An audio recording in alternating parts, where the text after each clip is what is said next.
অনেকেরই জন্ম ভিন্ন দেশে, বড় হয়েছেন বাংলাদেশের বাইরে, তবে সবাই বুকে ধারণ করেন লাল সবুজ পতাকার প্রতি ভালোবাসা।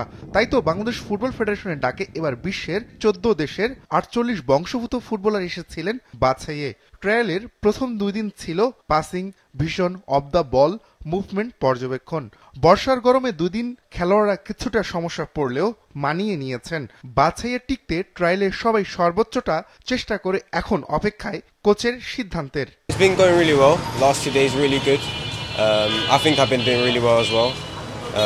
My aim is to obviously get into the national team, and hopefully I can impress the fans and impress BFF today. My aim is to get into the national team and hopefully play for Bangladesh on the international stage, playing the Asian Cup and World Cup. সব ভালো যাইতেছে, শুধু problem হয়েছিল ওয়েদারের জন্য একটু আমার ফুল potential দেখাতে পারতেছি না। পরে ইনশাল্লাহ আজকে দেখাবো সবাইকে যে আমি ন্যাশনাল টিমের জন্য খেলতে পারবো। এখন না বানালে পরে প্রতিদিন শুধু ট্রেন করতে থাকবো। জীবনে সাকসিড হইতে চাইলে তুমি ফেল করতে হবে, ওয়ার্ক করতে হবে। The trial was very good, and yeah, today is the last day. I hope I can perform very good to get a chance for the national team. It's been good. I've enjoyed it. I'm expecting to progress far here and play for the national team. I think I've done well, and inshallah I'm praying that I can play for the national team one day. Weather, first day was a bit hard, but I adapted to it. It went pretty good, I'd say. There's still the last day, so let's see how it goes. I'm positive that it'll go well. I think the biggest difference is the weather, of course.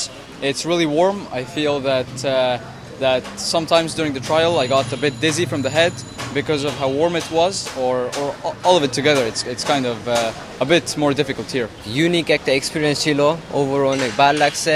ওয়েদারটাও অভ্যাস হয়ে গেছে over, হ্যাঁ সবকিছু। যদি chance পাইতে হ্যাঁ অবশ্যই আবার ট্রাই করব, আবার 100% দিব। 28 ও 29 জুন 4 সেশনে হয়েছে ট্রায়াল। সকালের সেশন ছিল 19 বছর পর্যন্ত ফুটবলারদের, আর বিকেলে সেশনে বাছিয়ে ছিলেন সিনিয়র পর্যায়ের 25 খেলোয়াড়। তাদের আক্ষেপ ট্রায়ালের সময় নিয়ে। 2 দিনের পরিবর্তে বাছাই 5 দিনের হলে স্কিল দেখানোর সুযোগ বেশি পাওয়া যেত বলে দাবি ফুটবলারদের। আলহামদুলিল্লাহ আত্মবিশ্বাসী আছি আমরা, বাট আসলে প্র্যাকটিস সেশনটা 2 ঘন্টা, তো আরেকটু বাড়াইলে হয়তো বা একটু ভালো কিছু বেটার আশা করা যাইতো। বাট আমরা আমাদের বেস্ট দিব, বাকিটা আপনার সবাই দেখলে বুঝতে পারবেন ইনশাল্লাহ। অ্যাজ এ স্ট্রাইকার লক্ষ্য থাকে অবশ্যই স্কোর করার ইনশাল্লাহ। The trial's been good. Let's just hope inshallah we get in so we can do something for the country. The next target is for me to get into the under-23s inshallah, and let's see, try win something. I have one goal. I've got to make it, like, for the people in Bangladesh, for people back in England, it's our motherland, so we have to make it and make sure we do it. Yesterday we did passing drills, which I very liked, and the first day we did some games, little dribbling games, so I liked that. I liked both of the games, but on the first day it was very hot, on the second day it was very cool, so that's the difference. But it was still, both days were still professional. সবাইকে proper chance দেওয়া হচ্ছে, and এটা দেখে খুব ভালো লাগছে, কারণ আগে বাংলাদেশের ফুটবল নিয়ে অনেক কথা উঠেছে, বাট এখন ইনশাল্লাহ সবকিছু ইমপ্রুভ হবে। বাফুফের এই ট্রায়ালে অংশ নেওয়া ফুটবলারদের অভিভাবকরাও স্বপ্ন দেখছেন সন্তানদের নিয়ে। তাদেরও আশা একসময় জাতীয় দলে লাল সবুজ জার্সি গায়ে দেখা যাবে তাদের ছেলে মেয়েদের। আমরা excited as well, so everything's going well. Still he keep try, he do his best, so I am very happy to he just joining the Bangladesh football federation team. অবশ্যই আত্মবিশ্বাস আমার ছেলে ইনশাল্লাহ ভালো করবে, আশা করি কালকে ভালো খেলছে। Very optimistic.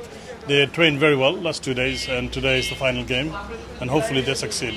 যদি আমার বাচ্চা এই দেশের টিমের সাথে কোনোদিন খেলায়, হয়তো আমি আশা করব আমি আমার ফুলফিল যেটা আমি আশা করছিলাম, শপথ করেছিলাম, হয়তো আমি এটা করতে পারছি।